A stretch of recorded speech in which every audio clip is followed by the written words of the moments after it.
Hello बच्चों, आइए इस प्रश्न को देखते हैं। दिए गए कथनों को पढ़ें और सही विकल्प का चयन करें।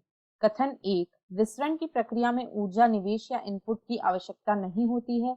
कथन 2, विसरण में कणों की उनके उच्च सांद्रता के क्षेत्र से निम्न सांद्रता के क्षेत्र की ओर गति होती है। विकल्प ए, कथन 1 व 2 दोनों सही है।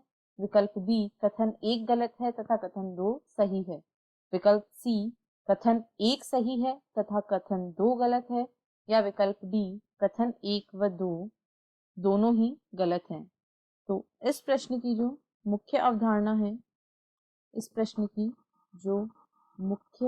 अवधारणा है, वह है विसरण। विसरण एक ऐसी प्रक्रिया है जिसमें अणु अपनी उच्च सांद्रता से अपनी निम्न सांद्रता की ओर गति करते हैं। अणुओं का उनकी उच्च सांद्रता से निम्न सांद्रता की ओर परिवहन होता है। इस प्रकार की प्रक्रिया में यानी कि विसरण में, क्योंकि परिवहन हमेशा सांद्रता प्रवणता के अनुरूप होता है, इसलिए यहाँ किसी भी प्रकार की ऊर्जा खर्च नहीं होती है। क्योंकि परिवहन हमेशा ही सांद्रता प्रवणता के अनुसार होता है, यानी अणु हमेशा अपनी उच्च सांद्रता से अपनी निम्न सांद्रता की ओर गति करते हैं।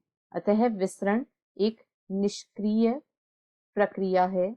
यह एक निष्क्रिय प्रक्रिया है, इसे निष्क्रिय परिवहन भी कहा जाता है। अब यदि दिए गए विकल्पों को देखें तो कथन 1 में कहा गया है विसरण की प्रक्रिया में ऊर्जा निवेश की आवश्यकता नहीं होती है। यह कथन बिल्कुल सही है। कथन 2 में कहा गया है विसरण में कणों की उनकी उच्च सांद्रता के क्षेत्र से उनके निम्न सांद्रता के क्षेत्र की ओर गति होती है। यह कथन भी बिल्कुल सही है एवं कथन 1 को बिल्कुल अच्छे से स्पष्ट कर रहा है। इसीलिए विसरण की प्रक्रिया में ऊर्जा की आवश्यकता नहीं होती है, क्योंकि कण अपनी उच्च सांद्रता के क्षेत्र से अपनी निम्न सांद्रता के क्षेत्र की ओर गति करते हैं।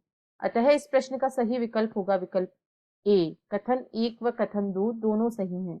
आशा है आपको प्रश्न समझ आया होगा। धन्यवाद।